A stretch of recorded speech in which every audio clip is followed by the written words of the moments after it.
Hello dear students, आज हम बातें करेंगे बच्चे chemical reactions of haloalkanes के बारे में, जिसमें हम पढ़ेंगे बच्चे न्यूक्लियोफिलिक सब्स्टिट्यूशन रिएक्शन। और मुझे बताने की ज़रूरत नहीं है बच्चे कि SN1 और SN2 रिएक्शन की क्या इंपॉर्टेंस है ऑर्गेनिक केमिस्ट्री में। तो इसको बहुत ही ध्यान से समझिएगा, बहुत ध्यान से वीडियो को देखिएगा बच्चों, है ना। ठीक है, स्टार्ट करते हैं। ठीक है, ऑलराइट। तो स्टार्ट करेंगे बच्चे राइट फ्रॉम SN1 रिएक्शन, जिसको हम क्या बोलते हैं बच्चे, nucleophilic substitution unimolecular reaction. Start करें बच्चों, सुनिएगा ध्यान से। मैं हेडिंग लिखता हूँ पहले, यहाँ पे आप मेरे साथ साथ हेडिंग लिख लीजिए, न्यूक्लियोफिलिक सब्स्टिट्यूशन यूनिमोलिकुलर रिएक्शन। तो स्टार्ट कहाँ से करेंगे बच्चे, हम इस तरीके से स्टार्ट करेंगे इसको, सब्स्टिट्यूशन न्यूक्लियोफिलिक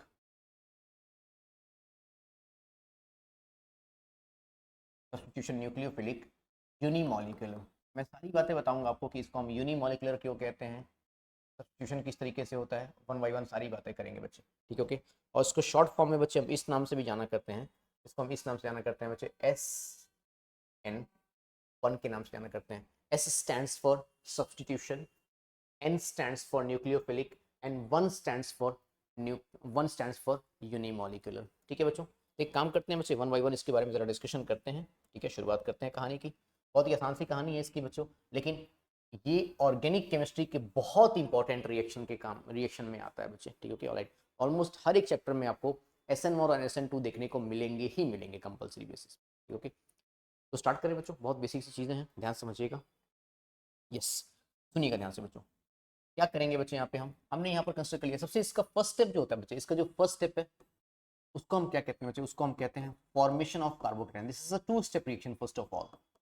ये टू स्टेप रिएक्शन होती है बच्चे, इसको हम क्या बोलेंगे, फर्स्ट स्टेप को हम बोलेंगे बच्चे फॉर्मेशन ऑफ कार्बोकेटाइन। क्या बोलेंगे बच्चों, फॉर्मेशन ऑफ कार्बोकेटाइन।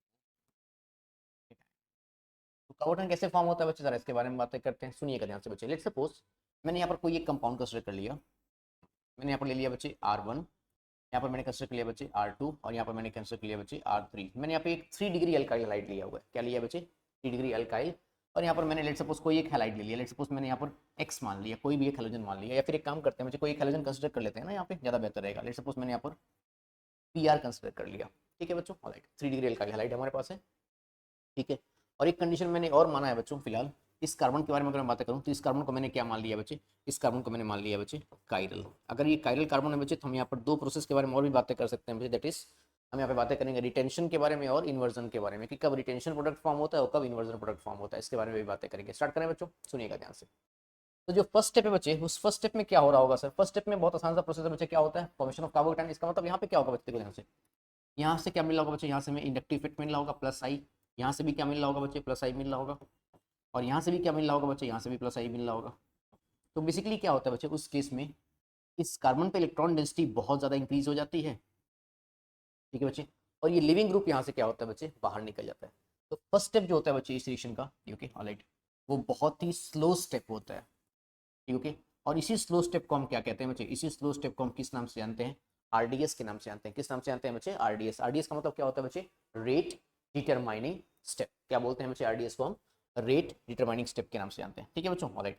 तो जरा समझते हैं बच्चे कि सर क्या हुआ यहाँ पर। देखो बच्चे, सिंपल सी बात है, यहाँ पर कुछ और नहीं बल्कि क्या हुआ, यहाँ पर कार्बोकेटाइन का फॉर्मेशन हुआ। मैंने यहाँ पर क्या मान लिया बच्चे, R1, यहाँ मैंने क्या लिख लिया बच्चे, R2, और यहाँ मैंने क्या लिख लिया बच्चे, R3। ठीक है, ओके। और यहाँ पर क्या फॉर्म हुआ है बच्चे, यहाँ पर एक कार्बोकेटाइन फॉर्म हो चुका है। कार्बोकेटाइन का मतलब क्या होगा बच्चे, देखो कार्बन के ऊपर कार्बन के पास कौन से ऑर्बिटल्स होते हैं, वेकेंट p ऑर्बिटल होते हैं। ठीक है, ऑलराइट। प्लस चार्ज के आने का मतलब यहाँ पे क्या हो गया बच्चे, इसका p ऑर्बिटल जो है बच्चे वो वेकेंट हो गया होगा। ठीक है, अगर वेकेंट हो गया बच्चे, इसका मतलब यहाँ पर इसका p ऑर्बिटल जो है बच्चे वो आसानी से किसी न्यूक्लियोफिलिक चार्ज को एक्सेप्ट कर सकता है। देखो ध्यान से बच्चे, मैंने यहाँ पर p ऑर्बिटल बना दिया। ठीक है, और यहाँ पर हम क्या कर सकते हैं बच्चे, किसी भी न्यूक्लियोफाइल का आसानी से अटैक करा सकते हैं। ठीक है बच्चों, ऑलराइट। तो ये हो गया इसका फर्स्ट स्टेप। एक बार आप फर्स्ट स्टेप नोट कर लीजिए बच्चे, फिर समझाता हूँ आपको कि यहाँ पर न्यूक्लियोफाइल का अटैक कैसे होता है। ठीक है, वन नोट कर लीजिए इसको। हाँ, बिल्कुल सही बोल रहे हो बच्चों कि इस स्पीशी को ही हम क्या बोलते हैं, इस स्पीशी को हम क्या बोलते हैं बच्चे, बिल्कुल कार्बोकेटाइन बोलते हैं। क्योंकि कार्बोकेटाइन जो होता है बच्चे, दैट इज sp2 हाइब्रिडाइज्ड। और कार्बोकेटाइन के अंदर प्रॉपर्टी होती है रीअरेंजेस इफ पॉसिबल। ठीक है, और ये बात बिल्कुल सही है बच्चे कि कार्बोकेटाइन कैसा होता है बच्चे, एक प्लेनर स्पीशी होता है। कैसा स्पीशी होता है बच्चे, प्लेनर स्पीशी होता है। इसका मतलब इस पे न्यूक्लियोफाइल का अटैक फ्रंट साइड से भी हो सकता है और रियर साइड से भी हो सकता है, फ्रंट साइड से भी हो सकता है और रियर साइड से भी हो सकता है। वही अटैक तो हमें कराना है, सेकंड स्टेप हमारे पास वही है बच्चों, जानते हो कौन सा, न्यूक्लियोफिलिक अटैक। एग्जैक्टली, जरा नोट कर लीजिए, फिर आगे बातें करते हैं।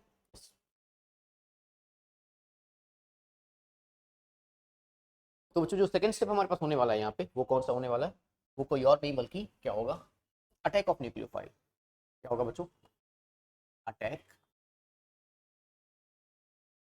Of nucleophile.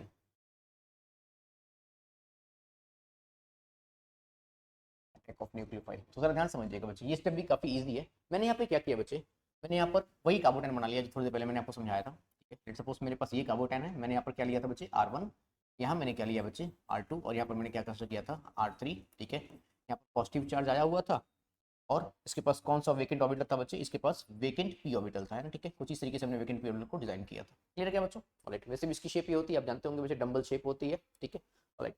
अब क्या करते हैं बच्चे, लेट्स सपोज हमने कोई एक न्यूक्लियोफाइल यहाँ पर कंसिडर कर लिया। ठीक है, लेट्स सपोज मैंने न्यूक्लियोफाइल कौन सा कंसिडर कर लो बच्चे, आप बताएं। H2O कंसिडर कर लिया जाए बच्चे, चलो ठीक है, H2O ले लेते हैं। ठीक है, ओके, ऑलराइट। वैसे बेसन 1 में हम कौन सा न्यूक्लियोफाइल कंसिडर करते हैं बच्चे, वीक न्यूक्लियोफाइल को कंसिडर करते हैं, और वाटर जो होता है बच्चे वो वीक न्यूक्लियोफाइल होता है। अच्छा, वाटर न्यूक्लियोफाइल क्यों होता है बच्चे, ये बताओगे क्या? तो बिल्कुल बताएंगे, आप पूछो तो सही। वाटर के पास क्या होते हैं बच्चे, ऑक्सीजन के पास क्या होते हैं, लोन पेयर ऑफ इलेक्ट्रॉन्स होते हैं, जिसकी वजह से किसका काम करता है बच्चे, जिसकी वजह से एक न्यूक्लियोफाइल का काम करता है। किसका काम करता है बच्चे, न्यूक्लियोफाइल का काम करता है। तो एक काम करते हैं बच्चे, एक बार जो अटैक हम कराएंगे बच्चे, वो अटैक कैसे कराएंगे, एक बार हम अटैक कराएंगे बच्चे फ्रंट साइड अटैक। ठीक है बच्चों, और एक बार जो हम अटैक कराएंगे बच्चे, वो कैसा कराएंगे, वो हम कराएंगे बच्चे रियर साइड अटैक। कैसा अटैक कराएंगे बच्चों, रियर साइड अटैक। क्या ये बात समझ में आ रही है आपको? ठीक है, तो जरा अटैक करा करके देखते हैं बच्चे। देखो सिंपल सी बात है बच्चे, एक बार इसका अटैक यहाँ पर करा दीजिए। ठीक है, और एक बार इसका अटैक यहाँ पे करा दो। ठीक है बच्चे, तो हमें क्या मिलेगा, यहाँ पे दो अलग अलग प्रोडक्ट मिलने वाले हैं। कैसे मिलेंगे बच्चे, जरा इसके बारे में बातें करें। देखो बच्चे, आता कौन है बच्चे, वाटर, और अटैच कौन होता है बच्चे, OH। भाई यहाँ से H+ निकालना भी तो पड़ेगा आपको। देखो मेरे कहने का सेंस क्या है बच्चे, मैंने इस तरीके से अटैक करा दिया यहाँ पे, हमें यहाँ पे क्या मिला था बच्चे, R1, यहाँ पर क्या मिलेगा बच्चे R2, यहाँ पर क्या मिलेगा R3, और यहाँ पर कौन अटैच हो रहा है बच्चे, OH और H।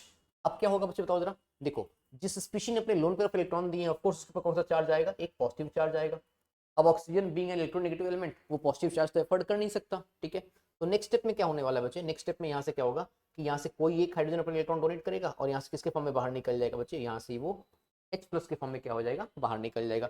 और फाइनली हमारे पास जो आंसर आने वाला है बच्चे, वो आंसर कौन सा आने वाला है, कुछ इस तरीके का आंसर आने वाला है। बताओ जरा बच्चे, क्या मिलेगा यहाँ पे R1, यहाँ पर क्या मिलेगा बच्चे R2, यहाँ पर क्या मिलेगा बच्चे हमें R3, और यहाँ पर कौन अटैच हो रहा है बच्चे, यहाँ पर अटैच हो रहा है कौन सा, OH।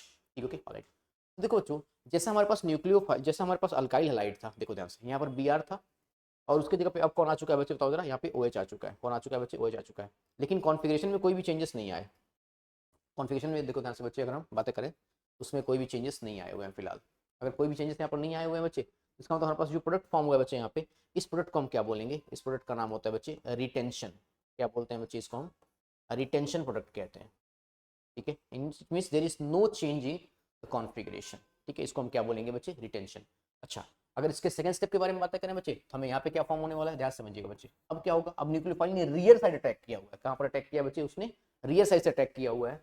उस केस में क्या होगा बच्चे, अब ये R1 जो है बच्चे, वो यहाँ पे आ जाएगा। यहाँ पर क्या मिलेगा बच्चे आपको R2, यहाँ पर क्या मिलेगा बच्चे आपको R3, और यहाँ पर कौन अटैच हो जाएगा बच्चे, बताओ जरा, O के साथ क्या आएगा, H, और यहाँ पर कौन सा चार्ज डेवलप हो गया बच्चे, पॉजिटिव चार्ज। क्या ये विजिबल है आपको, ये विजिबल है बच्चों? हाँ ठीक है, फिलहाल विजिबल है। नेक्स्ट स्टेप में क्या होने वाला बच्चे, नेक्स्ट स्टेप में आप यहाँ से फिर से क्या कर लिया, H+ को रिमूव कर दिया। इस हाइड्रोजन ने क्या किया बच्चे, अपने इलेक्ट्रॉन डोनेट कर दिया, H+ को रिमूव कर दिया। H+ को रिमूव करने के बाद हमें क्या मिला बच्चे, यहाँ पे बताओ जरा आगे, हमें यहाँ पे क्या मिलेगा R1, यहाँ पर क्या मिलेगा बच्चे R2, यहाँ पर क्या मिलेगा R3, और यहाँ पर क्या मिलेगा बच्चे फाइनली हमें OH। अब जरा ध्यान से देखिए बच्चे, सुनिएगा मेरी बात को ध्यान से बच्चे। Br इनिशियली यहाँ पर था, और जो OH हमने रिप्लेस किया बच्चे, वो इस साइड में आ रहा है। इसका मतलब अब जो प्रोडक्ट हमारे पास फॉर्म हुआ है बच्चे, इस प्रोडक्ट को हम क्या बोलेंगे, इस प्रोडक्ट को बोलेंगे बच्चे हम इन्वर्जन। क्या बोलेंगे बच्चों, इन्वर्जन। तो मेरे कहने का सेंस क्या है बच्चे, कि अगर न्यूक्लियो, देखो अगर मैंने बताया था थोड़ी देर पहले आपको कि हमारे पास जो कार्बोकेटाइन होता है बच्चे, कार्बोकेटाइन कैसा होता है, carbocation is nothing but a kind of planar species. Carbocation कैसा होता है बच्चे, एक प्लेनर स्पीशी होता है। ठीक ओके, और प्लेनर स्पीशी पे न्यूक्लियोफाइल जो है बच्चे, वो फ्रंट साइड से भी अटैक कर सकता है और रियर साइड से भी अटैक कर सकता है। अगर अटैक फ्रंट साइड से होता है बच्चे, तो जो प्रोडक्ट फॉर्म होता है बच्चे, उसको हम क्या बोलते हैं, रिटेंशन। अगर अटैक रियर साइड से होता है बच्चे, तो जो प्रोडक्ट फॉर्म होता है बच्चे, उसको हम क्या बोलेंगे, इन्वर्जन। क्या बोलेंगे बच्चों, इन्वर्जन। क्या ये बात समझ में आ गई? अच्छा, थोड़ी देर के लिए बच्चे मैंने इस प्रोडक्ट को क्या कंसिडर कर लिया, A, और इसको मैंने क्या कंसिडर कर लिया बच्चे, B कंसिडर कर लिया। क्या कंसिडर कर लिया बच्चों मैंने, B। ठीक ओके। अच्छा, आप ये मानते हैं बच्चे कि ये दोनों कंपाउंड एक दूसरे के एनेंशियोमर्स होते हैं? एनेंशियोमर्स क्या होते हैं बच्चे, एनेंशियोमर्स वो होते हैं बच्चे जो non superimposable mirror images होते हैं बच्चों, उसको हम क्या बोलते हैं, एनहांस्योमर्स। जरा ध्यान से देखो बच्चों, अगर मैं बीच में यहाँ पर क्या कंसिडर कर लूँ बच्चे, अगर मैं बीच में मैंने यहाँ पर एक मिरर ले लिया, क्या ले लिया बच्चे, मैंने यहाँ पर एक मिरर कंसिडर कर लिया, ठीक है बच्चों। आपको नहीं लगता बच्चे कि ये कंपाउंड एक दूसरे के मिरर इमेजेस हैं, ठीक है। और ये मिरर इमेजेस जो है बच्चे, वो क्या एक दूसरे पे सुपर इम्पोज कर जा रहे हैं कि नहीं कर रहे हैं, नहीं कर रहे हैं, सुपर इम्पोज नहीं कर रहे हैं। मतलब अगर मैं इस कंपाउंड को उठा करके इसके ऊपर रखता हूँ बच्चे, तो नीचे वाला कंपाउंड विजिबल होगा कि नहीं होगा, बिल्कुल होगा। अगर विजिबल होगा बच्चों, ठीक है, इसका मतलब ये दोनों क्या हो गए बच्चे, ये दोनों एक दूसरे के क्या है बच्चे, दीज टू आर, मैं लिख देता हूँ यहाँ पे, these two are non superimposable mirror images. इसको हम क्या बोलेंगे बच्चे, नॉन, ठीक है। और क्या बोलेंगे बच्चे, superimposable, non superimposable mirror images. और non superimposable mirror images को बच्चे हम क्या बोलते हैं, इन्हीं का नाम होता है बच्चे, इन्हीं का नाम होता है क्या, एनेंशियोमर्स। क्या नाम होता है बच्चे, इनको हम क्या बोलते हैं, एनेंशियोमर्स कहते हैं। क्या ये बात समझ में आ गई आप सभी को बच्चों, ठीक है। राइट, अब बात आती है बच्चे यहाँ पे कि अगर ए जो है बच्चे, उसका परसेंटेज कितना है बच्चे, 50%, ठीक है, राइट। और पी, उसका भी परसेंटेज कितना है बच्चे, 50% है। अगर ये दोनों इक्वी मोलर हैं, कैसे हैं बच्चे, अगर ये दोनों इक्वी मोलर हैं, अगर इनके नंबर ऑफ मोल्स क्या है बच्चे, इक्वल हैं, अगर इनके नंबर ऑफ मोल्स क्या है बच्चे, इक्वल है ना, ठीक है, ऑलराइट। तो अब ये कंपाउंड क्या फॉर्म करेंगे बच्चे, अब ये कंपाउंड फॉर्म करेंगे क्या, रेसिमिक मिक्सचर। अब ये कंपाउंड क्या फॉर्म करते हैं बच्चे, रेसिमिक मिक्सचर फॉर्म करते हैं। अगर इक्वी मोलर प्रोपोर्शन ऑफ हमने क्या लिया बच्चे, एनेंशियोमर्स लिया हुआ है, ठीक है, तो अब ये कंपाउंड क्या फॉर्म करेंगे बच्चे, एनेंशियोमर्स जो है बच्चे वो क्या फॉर्म करेंगे, रेसिमिक मिक्सचर। ऐसा क्यों होता है बच्चे, क्योंकि अगर इस कंपाउंड ने किसी प्लेन पोलराइज्ड लाइट को क्लॉकवाइज रोटेट किया हुआ है, तो ये कंपाउंड क्या करेगा, उस प्लेन पोलराइज्ड लाइट को क्या करेगा बच्चे, एंटी क्लॉकवाइज रोटेट करेगा। कैसे रोटेट करेगा बच्चे, एंटी क्लॉकवाइज रोटेट करेगा। और अगर हम बातें करें यहाँ पर नेट रोटेशन के बारे में, थीटा के बारे में, तो थीटा कितना हो जाएगा बच्चों, बताओ जरा, 0 डिग्री हो जाएगा। समझ पाए बच्चों, थीटा कितना हो जाएगा, 0 डिग्री हो जाएगा। और इस तरीके के मिक्सचर को हम क्या बोलते हैं बच्चों, इस तरीके के मिक्सचर को हम क्या बोलते हैं बच्चे, racemic mixture, since the rotation of one enantiomer is cancelled by the rotation of other. Clear क्या बच्चों ये चीज, ये तब फॉर्म होगा बच्चे जब आपके पास इन्वर्जन और रिटेंशन दो प्रोडक्ट फॉर्म हो रहे होंगे। और इन्वर्जन और रिटेंशन प्रोडक्ट के बारे में हम बातें सिर्फ और सिर्फ तब कर सकते हैं बच्चों, जो आपने यहाँ पर कार्बन कैसा लिया हो बच्चों, काइरल कार्बन लिया हो। ये पूरी कहानी किसकी है बच्चे, बताओ जरा, ये पूरी कहानी किसकी है हमारे पास, SN1 की कहानी है। अब बात आती है बच्चों यहाँ पर कि sir what is meant by this particular term, unimolecular क्यों बोला गया, इसको यूनिमॉलिकुलर क्यों बोला गया। देखो ध्यान से बच्चे, इसका जो RDS है, इसका जो रेट डिटरमाइनिंग स्टेप है, उसमें क्या कहीं पर भी आपने न्यूक्लियोफाइल लिया हुआ है, नहीं। इसका जो रेट डिटरमाइनिंग स्टेप है बच्चे, अगर हम इसकी बातें करें इसके रेट ऑफ रिएक्शन के बारे में, तो that is directly proportional to concentration of alkyl halide only. इसका जो रेट है बच्चे वो सिर्फ किस पे डिपेंड कर रहा है, एल्काइल हैलाइड की कंसंट्रेशन में डिपेंड कर रहा है। इसीलिए बच्चे इसको क्या बोला गया बच्चे, इसीलिए इस रिएक्शन के ऑर्डर के बारे में बातें करें, किसके बारे में बातें करें बच्चे, ऑर्डर के बारे में बातें करें, या फिर इस रिएक्शन की मॉलिक्यूलरिटी के बारे में बातें करें, किसके बारे में बातें करें बच्चे, ऑर्डर के बारे में या फिर मॉलिक्यूलरिटी के बारे में बातें करें, तो वो कितनी मिल जाएगी बच्चे, 1। और 1 मिलने की वजह से बच्चे इसको हम क्या बोलेंगे, इसको हम कहेंगे बच्चों यूनी मॉलिक्यूलर। क्या बोलेंगे बच्चों, इसको हम यूनी मॉलिक्यूलर बोलेंगे। आई होप आपको SN1 की हर एक बात बहुत प्यारे तरीके से समझ में आ रही होगी, बहुत इजी तरीके से समझ में आ रही होगी, क्योंकि ये फर्स्ट स्टेप था बच्चे उसका, फॉर्मेशन ऑफ कार्बोकैटायन, जो कि इसका RDS होता है। और सेकंड स्टेप में मैंने आपको सारी बातें बता दी हैं SN1 से रिलेटेड, ठीक है बच्चे, ऑलराइट। तो एक काम करें, आप इसको नोट कीजिए, फिर हम कुछ प्रॉपर्टीज के बारे में बातें करते हैं बच्चे SN1 की, ठीक है बच्चों, जरा नोट कीजिए फटाफट से इसको।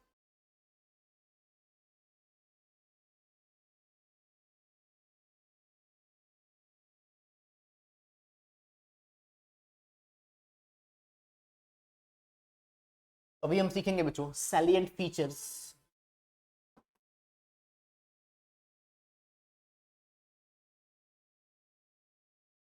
For SN1।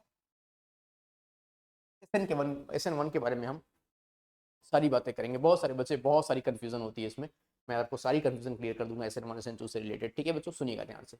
यस, सबसे फर्स्ट जो होता है बच्चे, first of all this is a two step reaction. पहले तो ये जानना जरूरी है, ये टू स्टेप रिएक्शन होती है, ठीक है, जिसमें जो फर्स्ट स्टेप होता है बच्चे,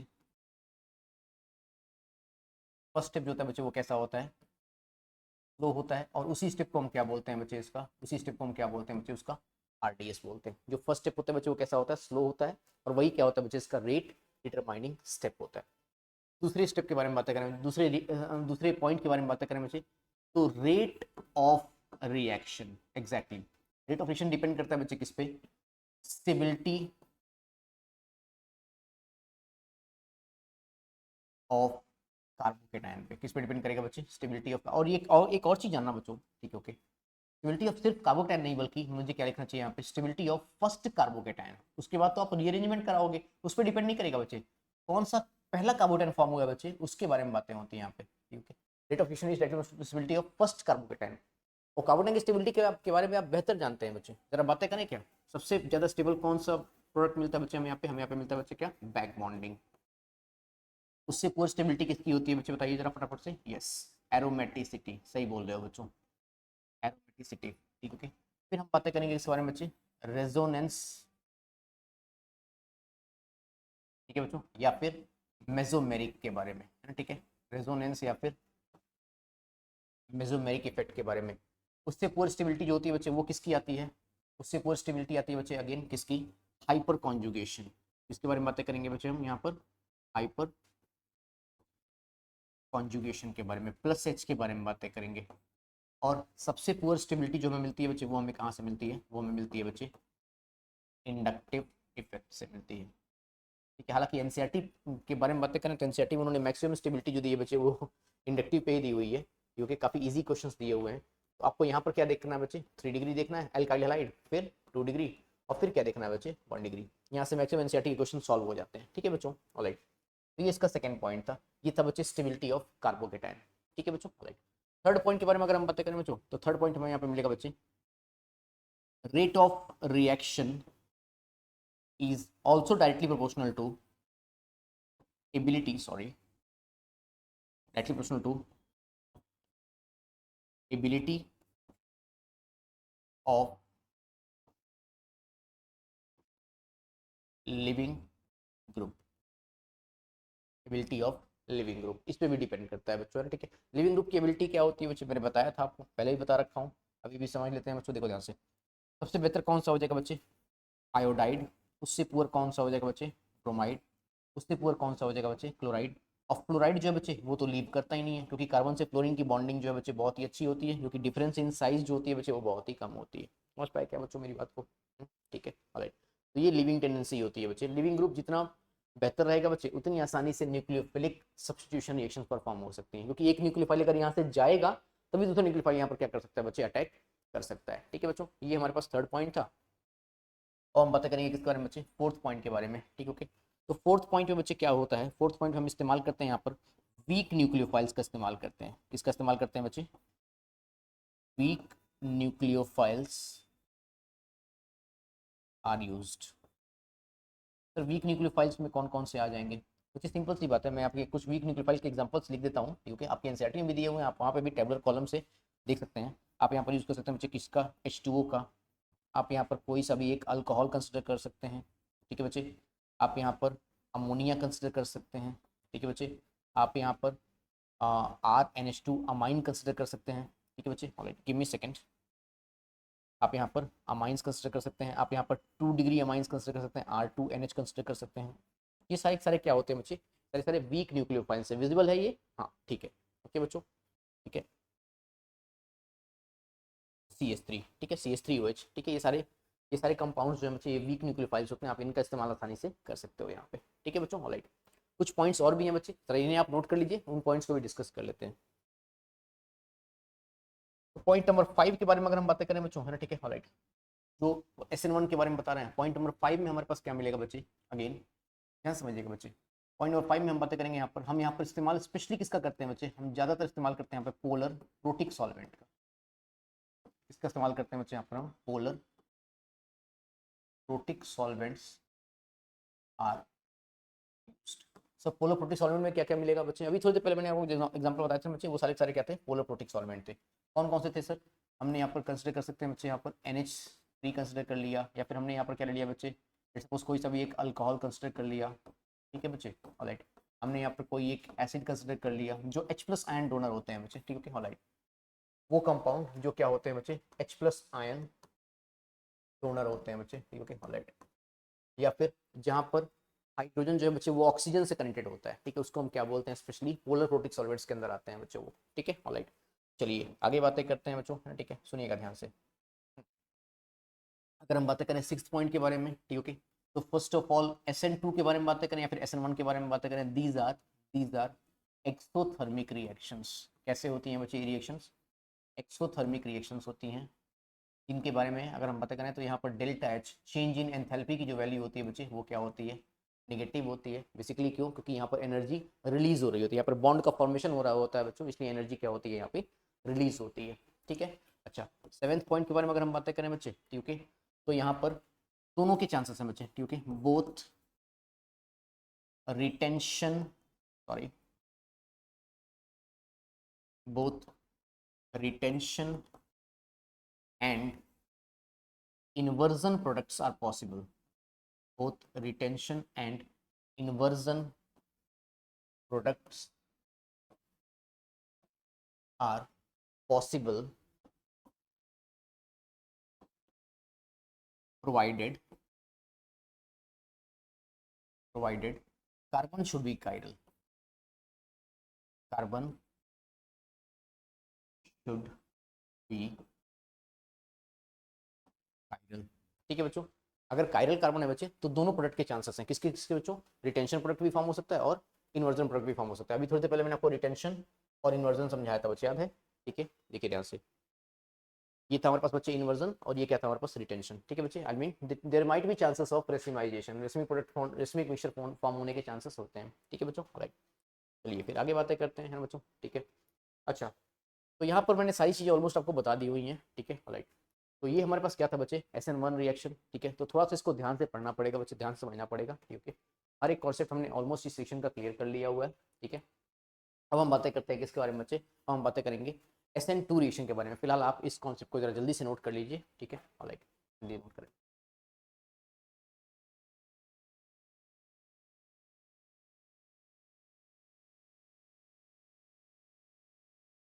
अभी हम बातें करेंगे बच्चे SN2 रिएक्शन के बारे में, जिसको हम क्या बोलते हैं, जिसको हम बोलते हैं बच्चे सब्स्टिट्यूशन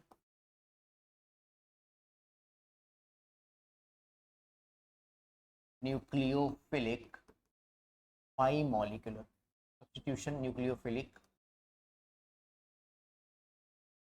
बाइमॉलिक्यूलर, ठीक है बच्चों। और इसको हम किस नाम से जानते हैं, इसका शॉर्ट फॉर्म जो होता है बच्चे that is often known as SN2। क्या बोलेंगे बच्चे, इसको हम SN2 बोलेंगे, ठीक है। सब्स्टिट्यूशन S न्यूक्लियोफिलिक N और बाइमॉलिक्यूलर को हम क्या बोलेंगे बच्चे, 2 बोलेंगे, ठीक है ऑलराइट।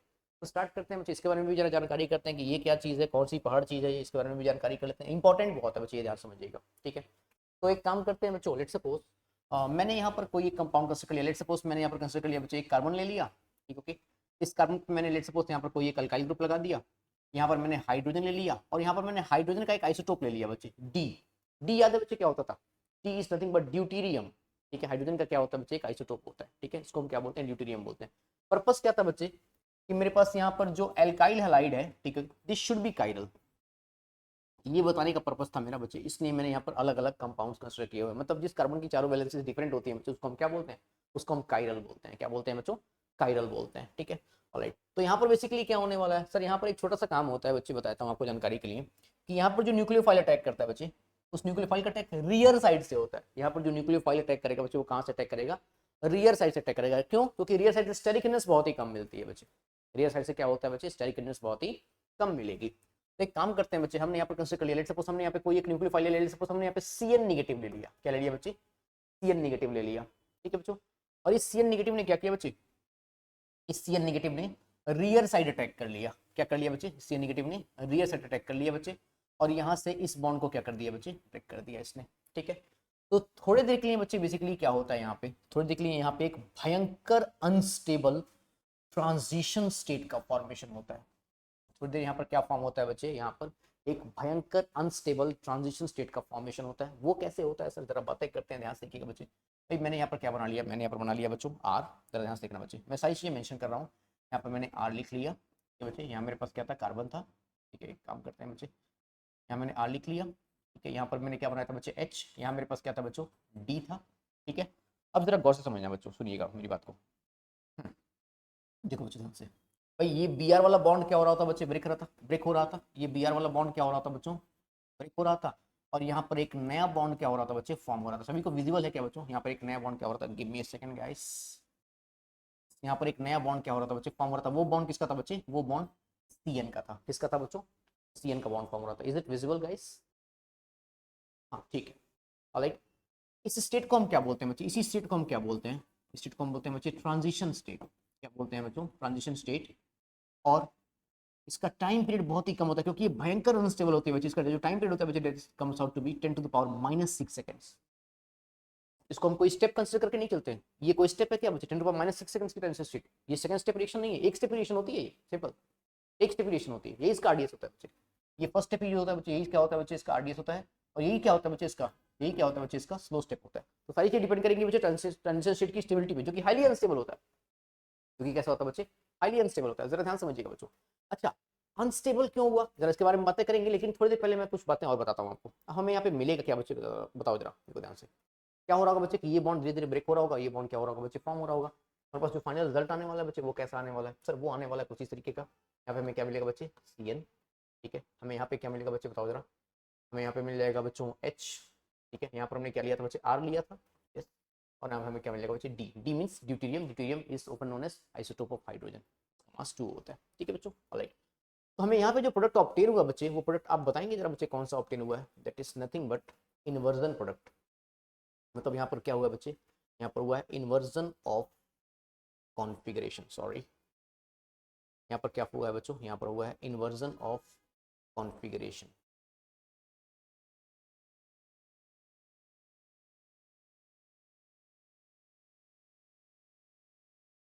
Inversion of configuration. क्या ये बात सभी को समझ में आ गई बच्चों, आपको, सुनिए, ठीक है, राइट। उम्मीद है आपको ये बात समझ में आ गई। उम्मीद को ध्यान से बच्चे कि न्यूक्लियोफाइल यहाँ पर था, और जिस न्यूक्लियोफाइल ने रिप्लेस किया बच्चे, वो यहाँ पे आया हुआ है। इसका मतलब कंपाउंड जो हो चुका है बच्चे, क्या हो चुका है, वो इन्वर्ट हो चुका है। क्या हो चुका है बच्चे, इन्वर्ट हो चुका है। लेकिन ये सारी फिनोमेना तब हो पाएंगे बच्चे, जब कार्बन आपने कैसा लिया हो, कायरल कार्बन लिया हो। कैसा कार्बन लिया हो बच्चों आपने, कायरल कार्बन लिया हो। अब बात आती है इस ट्रांजिशन स्टेट के बारे में डिस्कस करने की। जरा ध्यान से देखो बच्चों, जब ये ट्रांजिशन स्टेट फॉर्म हुआ था, तो अगर इसके बारे में हम बातें करें, ये बात बहुत ध्यान से समझना बच्चे, इससे आपके जेईई मेंस के क्वेश्चन धड़ाधड़ सॉल्व होंगे, धड़ाधड़, ठीक है। कैसे सॉल्व होंगे जरा ध्यान से देखना बच्चे।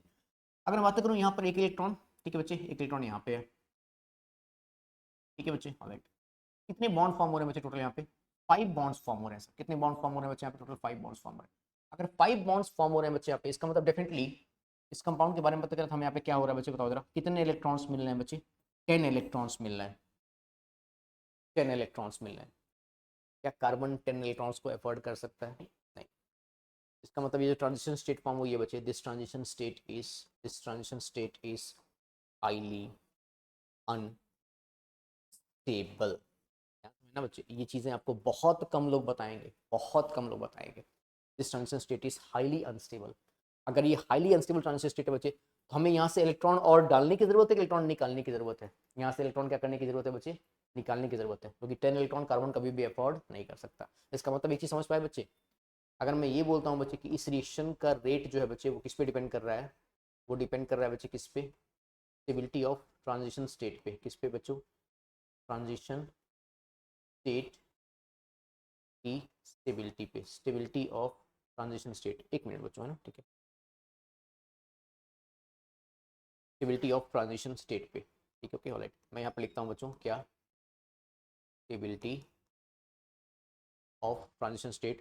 तो ये ध्यान रखना बच्चे कि ट्रांजिशन स्टेट की स्टेबिलिटी किस पे डिपेंड करेगी, तो किस पे बच्चे, कि आपने कितने लगाए हैं, क्या, number of, give me second guys, number of क्या लगाए हैं बच्चे आपने, इलेक्ट्रॉन विड्रॉइंग ग्रुप कितने लगाए हैं बच्चे, ये मैटर करेगा यहाँ पे। भाई यहाँ से आपको क्या करना है बच्चे, 10 इलेक्ट्रॉन तो कभी भी एफर्ड हो नहीं सकते इस पे। तो इसका मतलब ये समझ में आ रहा है बच्चे कि सर यहाँ से आपको इलेक्ट्रॉन निकालने पड़ेंगे, तब जाकर के ये ट्रांजिशन स्टेट क्या हो पाएगी बच्चे, स्टेबल हो पाएगी, एग्जैक्टली exactly। और इलेक्ट्रॉन निकालने के लिए जिस ग्रुप को हम बोलते हैं बच्चे, वो ग्रुप कौन सा होता है, वो ग्रुप होता है बच्चे इलेक्ट्रॉन विड्रॉइंग ग्रुप। तो हमें ये समझ में आ रहा है बच्चे कि SN2 रिएक्शन की जो स्टेबिलिटी होती है बच्चे, वो किस पे डिपेंड करती है बच्चे, वो डिपेंड करती है डायरेक्टली और indirectly on number of electron withdrawing. यहाँ से आपके जबरदस्त क्वेश्चन सॉल्व होने वाले हैं, ये बता रहा हूँ। समझ पा रहे हो क्या मेरी बात को, ठीक है बच्चों। अच्छा, दूसरी चीज क्या बच्चे, कि न्यूक्लियोफाइल यहाँ पर तभी अटैक कर पाएगा रियर साइड से, रियर साइड से न्यूक्लियोफाइल यहाँ पर कब अटैक कर पाएगा बच्चों, सिर्फ और सिर्फ तब कर पाएगा जब यहाँ पर स्टेरिक हिंड्रेंस क्या मिल रही होगी बच्चों, कम से कम मिल रही होगी। ठीक है, इसका मतलब अब समय आ गया, जानते हो बच्चों क्या करने का, अब समय आ गया है SN2 की प्रॉपर्टीज लिखने का और SN2 की प्रॉपर्टीज को डिस्कस करने का, सैलिएंट फीचर्स को डिस्कस करने का। ठीक है, जरा डिस्कस करते हैं, एक बार समझते हैं। ठीक है, सुनिए। तो स्टार्ट करेंगे बच्चे, salient features for SN2 reaction. सुनिएगा ध्यान से बच्चों, हम बातें करेंगे यहाँ पर किसके बारे में, salient features for SN2 reaction.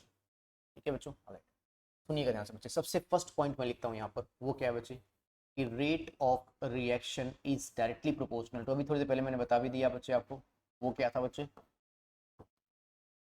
Stability of transition state, stability of transition state. और वो स्टेबिलिटी किस पे डिपेंड कर रही थी बच्चे, बताओ जरा, वो स्टेबिलिटी डिपेंड कर रही थी किस पे, नंबर ऑफ इलेक्ट्रॉन, हाँ किस पे डिपेंड कर रहा था, number of electron withdrawing group पे, किस पे डिपेंड कर रहा था बच्चे, number of electron withdrawing group पे डिपेंड कर रहा था। ठीक है बच्चों, फिर बातें करेंगे बच्चे अगर हम किसके बारे में, तो यहाँ पर जो स्टेबिलिटी है बच्चे, स्टेरिक हिंड्रेंस कम होनी चाहिए। ठीक है, दैट इज हम ये बोल सकते हैं बच्चे, it is inversely proportional to, क्या हो जाएगा बच्चों, स्टेरिक हिंड्रेंस, क्या बोल सकते हैं बच्चे, inversely proportional to steric hindrance. ठीक ओके, इसका मतलब क्या हो जाएगा बच्चे, कि इस बार अगर हम बातें करें बच्चे, तो हमारे पास 1 degree RX is most preferable as compare to, sorry, as compare to 2 degree alkyl halide and compare to 3 degree alkyl halide. ठीक है बच्चों, यहाँ पर स्टेरिक हिंड्रेंस कम रहेगी बच्चे, वहाँ पर SN2 रिएक्शन जो है बच्चे वो सबसे आसानी से हो रही होगी। और अगर हम बातें करें बच्चे लिविंग ग्रुप के बारे में, तो लिविंग ग्रुप में तो वही वाली बातें हैं बच्चे। ठीक है, अगर हम बातें करें एबिलिटी ऑफ लिविंग ग्रुप, यहाँ पर कौन सा होता है, सेम होगा बच्चे, लिविंग ग्रुप की एबिलिटी चेंज नहीं होती, छोड़ के जाने वालों की फितरत चेंज नहीं होती, छोड़ के जाने वालों की फितरत चेंज नहीं होती है, जिसको जाना है वो चला ही जाएगा। यस, ये ध्यान से रखना बच्चों। ठीक है, ability of leaving group, ability of leaving group जो है बच्चे वो कौन सा होगा, वो अगेन हमारे पास कौन सा हो जाएगा बच्चे, कौन सा, I नेगेटिव, फिर कौन सा मिलेगा बच्चे आपको, Br नेगेटिव, फिर आपको क्या मिलेगा बच्चे, Cl नेगेटिव। और फ्लोरीन छोड़ के नहीं जाता बच्चे, बड़ा लॉयल होता है ठीक है, फ्लोरीन आसानी से छोड़ के नहीं जाता है, क्या ये बात समझ पा रहे हो, क्यों नहीं छोड़ के जाता है बच्चे, क्योंकि बॉन्डिंग काफी अच्छी होती है कार्बन से। ठीक है, ऑलमोस्ट जो साइज होती है बच्चे और ओवरलैपिंग का एक्सटेंट होता है बच्चों काफी बेहतर होता है, इसलिए आसानी से कार्बन फ्लोरीन का बॉन्ड ब्रेक नहीं हो सकता। ठीक है बच्चों, राइट। तो ये कुछ कहानी हमारे पास किसकी है बच्चे, SN2 की। ठीक है, स्टेरिक हिंड्रेंस कम से कम होनी चाहिए। और बस एक छोटी सी बात और बताता हूँ बच्चों आपको, कि यहाँ पर हम क्या इस्तेमाल करते हैं, यहाँ पर हम इस्तेमाल करते हैं बच्चे किसका, स्ट्रॉन्ग न्यूक्लियोफाइल्स का। ठीक है, स्ट्रॉन्ग न्यूक्लियोफाइल्स में कौन कौन सी चीज़ें आती हैं बच्चे, मैं सारी बारी बारी आपको बताता हूँ। स्ट्रॉन्ग न्यूक्लियोफाइल्स आर यूज्ड, हम यहाँ पर किसका इस्तेमाल करते हैं बच्चे, स्ट्रॉन्ग न्यूक्लियोफाइल का। मैं कुछ एग्जाम्पल्स आपके लिए लिख देता हूँ बच्चों, जानकारी के लिए, है ना। ठीक है, ऑलराइट, आप मेरे साथ साथ नोट कर सकते हैं। स्ट्रॉन्ग न्यूक्लियोफाइल का आपको क्या मिलेगा बच्चे, आपको मिलेगा एक्वस एल्कोहलिक KCN, बहुत ही स्ट्रॉन्ग न्यूक्लियोफाइल है। आप यहाँ पर एक्वस KOH का इस्तेमाल कर सकते हैं, आप यहाँ पर एक्वस NaOH का इस्तेमाल कर सकते हैं, आप यहाँ पर NaI का इस्तेमाल कर सकते हैं, आप यहाँ पर AgNO2 का इस्तेमाल कर सकते हैं, KNO2 का इस्तेमाल कर सकते हैं। ये सारे के सारे जो न्यूक्लियोफाइल्स हैं बच्चे, ओके, ऑलराइट। और आप क्या ले सकते हैं बच्चे, आप यहाँ पर, हाँ, आप यहाँ पर AgCN ले सकते हैं। ठीक है बच्चे, ये सारे के सारे न्यूक्लियोफाइल्स जो है बच्चे वो SN2 रिएक्शन के काम में आते हैं, क्योंकि ये सारे के सारे क्या होते हैं बच्चे, स्ट्रॉन्ग न्यूक्लियोफाइल्स की कैटेगरीज में आते हैं। ठीक है बच्चों, ऑलराइट, एक बार जरा यहाँ तक नोट कर लीजिए, कुछ पॉइंट्स और बचे हैं, मैं आपको वो भी बताता हूँ। ठीक है, नोट कर लीजिए बच्चों एक बार, सुनिएगा ध्यान से बच्चे, कुछ पॉइंट्स और बचे हैं हमारे यहाँ। हम यहाँ पर जनरली क्या करते हैं बच्चे, फोर्थ पॉइंट के बारे में बातें करें, तो यहाँ पर हम पोलर अप्रोटिक सॉल्वेंट्स का इस्तेमाल करते हैं। ज़्यादातर केसेस में हम यहाँ पर क्या करते हैं बच्चे, पोलर अप्रोटिक सॉल्वेंट्स का इस्तेमाल करते हैं। पोलर अप्रोटिक सॉल्वेंट्स आर, ज़्यादातर केसेस में अगर हम बात करें बच्चे, वो कौन से होते हैं बच्चे, अभी थोड़ी देर पहले मैंने बताया था आपको, उसको हम यूज वो बोल सकते हैं बच्चे DMF। ठीक है बच्चे, तो DMF क्या होता है, जरा स्ट्रक्चर बता दिया जाए क्या बच्चों, हाँ देखिए ध्यान से, इसको हम बोलते हैं बच्चे डाईमिथाइल फॉर्मामाइड। तो ये क्या हो गया बच्चे, यहाँ पर इसको हम बोलेंगे क्या बच्चे, इसको हम बोलेंगे फॉर्मअमाइड, क्या बोलेंगे बच्चे हम, फॉर्मअमाइड। अब यहाँ से क्या किया बच्चे हमने, यहाँ से हमने दोनों हाइड्रोजन को रिप्लेस कर दिया और यहाँ पर हमने क्या लगा दिया बच्चे, CH3 लगा दिया। अब ये हो जाएगा बच्चे डाइमिथाइल फॉर्मअमाइड, ठीक है क्या, ऑलराइट। या फिर इसकी जगह पे हम और क्या इस्तेमाल कर सकते हैं बच्चे, डाइमिथाइल सल्फोक्साइड का इस्तेमाल कर सकते हैं। तो बच्चे आप सभी एसीटोन के बारे में जानते होंगे, सुनिएगा ध्यान से बच्चे, ठीक है। एसीटोन का मतलब क्या होता है बच्चे, C डबल बॉन्ड हो, यहाँ पर हम क्या लगाते हैं बच्चे, CH3, और यहाँ पर हम क्या लगाते हैं बच्चे, CH3। बस अब हम यहाँ पे एसीटोन ना लेकर के क्या लेना है बच्चे, यहाँ पे सल्फोक्साइड लेना है। इसको हम बोलते हैं बच्चे DMSO, डाइमिथाइल सल्फोक्साइड। क्या बोलते हैं, डाइमिथाइल सल्फोक्साइड। तो बस यहाँ पे कार्बन की जगह पे क्या लगा दो बच्चे, आप सल्फर लगा दीजिए। क्या लगा दीजिए बच्चे, सल्फर लगा दीजिए। इसको हम क्या बोलेंगे बच्चों, डाइमिथाइल सल्फोक्साइड। क्या बोलेंगे बच्चों, डाइमिथाइल सल्फोक्साइड, ठीक है क्या। ये सारे क्या होते हैं बच्चे, पोलर और प्रोटिक सॉल्वेंट होते हैं। हाँ बिल्कुल बोल रहे, बिल्कुल सही बोल रहे बच्चों। आप यहाँ पर ट्राई एसीटोन का भी इस्तेमाल कर सकते हैं। These are polar aprotic solvents, मतलब जहां पर हाइड्रोजन जो है बच्चे वो ऑक्सीजन से डायरेक्टली कनेक्टेड नहीं होता, ठीक है। अगर डायरेक्टली कनेक्टेड होता है बच्चे तो उसको हम क्या बोलते हैं, पोलर प्रोटिक सॉल्वेंट। और डायरेक्टली कनेक्टेड अगर नहीं होता तो उसको हम क्या बोलते हैं बच्चे, पोलर अप्रोटिक सॉल्वेंट। क्लियर क्या, ऑलराइट, ठीक है बच्चों। हाँ, और फिफ्थ पॉइंट के बारे में बातें करें बच्चों, तो ये रिएक्शन भी कैसी होती है बच्चों, सही बोल रहे बच्चों, रिएक्शन भी कैसी होती है, एक्सोथर्मिक इन नेचर, एक्सोथर्मिक होती है बच्चों, ठीक है। अगर एक्सोथर्मिक है बच्चों तो इसका भी डेल्टा एच क्या हो जाएगा बच्चों, बताओ जरा, निगेटिव हो जाएगा, ठीक है। और लास्ट पॉइंट के बारे में बातें करें तो यहाँ पर बेसिकली क्या होता है बच्चे, यहाँ पर होता है inversion of configuration. Inversion of क्या हो जाएगा बच्चों, configuration. Just a moment guys, inversion of configuration, ठीक है। मतलब यहाँ पर जो न्यूक्लियोफाइल आपको मिलेगा बच्चे वो रियर साइड से अटैक करेगा। अगर रियर साइड से अटैक करेगा बच्चे तो जो प्रोडक्ट आ रहेगा बच्चे वो कैसा आ रहा होगा, इन्वर्जन प्रोडक्ट मिल रहा होगा, ठीक है बच्चों। तो ये सारी बातें थी किसके बारे में बच्चे, हमारे पास SN1 और SN2 के बारे में, ठीक है। उम्मीद है आपको क्लास समझ में आई होगी, ठीक है। नेक्स्ट क्लास में बच्चे हम क्या करेंगे, बहुत सारे क्वेश्चंस डिस्कस करेंगे SN1 के बारे में और SN2 के बारे में। फिलहाल आप इस कॉन्सेप्ट को अच्छे से अपने नोटबुक में नोट कर लीजिए, ठीक है। और मिलते हैं बहुत जल्दी आपसे नेक्स्ट क्लास में। हम बहुत जल्दी इस चैप्टर को आगे कंटिन्यू करेंगे, ठीक है बच्चों। फिलहाल पढ़ाई करते रहें, मेहनत करते रहिए, थैंक यू।